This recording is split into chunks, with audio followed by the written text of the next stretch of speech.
Sa gitna ng mga hinalang may mga AFP reservists sa umano'y private army ni Pastor Apollo Kibuloy, may paalala ang AFP, hindi dapat masangkot sa iligal ang mga reservist. Nakatutok si Chino Gaston. Sira ang plan nila. Sakaling mauwi sa gyera ang patuloy na paninigil ng China sa mga barko ng Pilipinas, hindi lang ang mga sundalo ng AFP ang matatawag para idepensa ang bansa.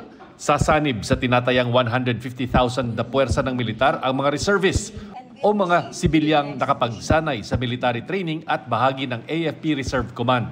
Sa ngayon, wala pang 2 million ang bilang ng mga reservists sa bansa. Preparation should start immediately, no? Kasi hindi natin alam, lalo na ngayon, nowadays, ang gera will be by missiles, by drones, no? We call it cyber warfare or destroying the internet, you know.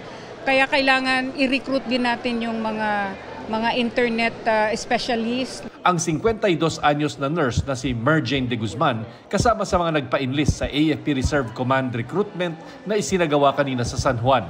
Ang tatay ko at ang mga tiyuhin ko po ay sundalo. So kahit papaano po may background na po kasi din ako, and then mula pa po kasi sa pagkabata, gustong-gusto ko rin po sana magsundalo.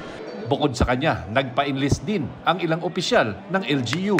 Mahalaga na ang ating mga mamamayan ay mabigyan po ng sapat na kasanayan at kaalaman sa pagiging isang reservist. Isa naman sa mga reserve units ang 2nd Signal Reserve Battalion ng Sunshine Media Network Incorporated, ang media company ng KOJC ni Pastor Apollo Kibuloy. Batay sa records ng Philippine Army, may mahigit 400 reservists ang SMNI. Wala naman daw problema na maging reservist ang mga miyembro ng religious organizations. Basta huwag sila masasangkot sa mga illegal na gawain. Isa sa mga hinahanap ngayon ng mga pulis ang tinaguriang Angels of Death na private army umano ng pastor.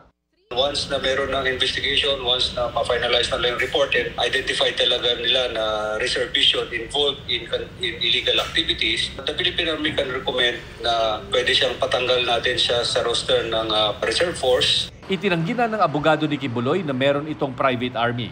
Samantala, sa mga nais namang humabol na magpa-enlist, bukas ang mga booth sa San Juan City Hall atrium hanggang katapusan ng buwan. Dalhin lang ang kinakailangan requirements para sa enlistment at tandaan na iba naman ang kinakailangang requirements para commissioning. Para sa GMA Integrated News, Chino Gaston, Nakatutok, 24 Oras.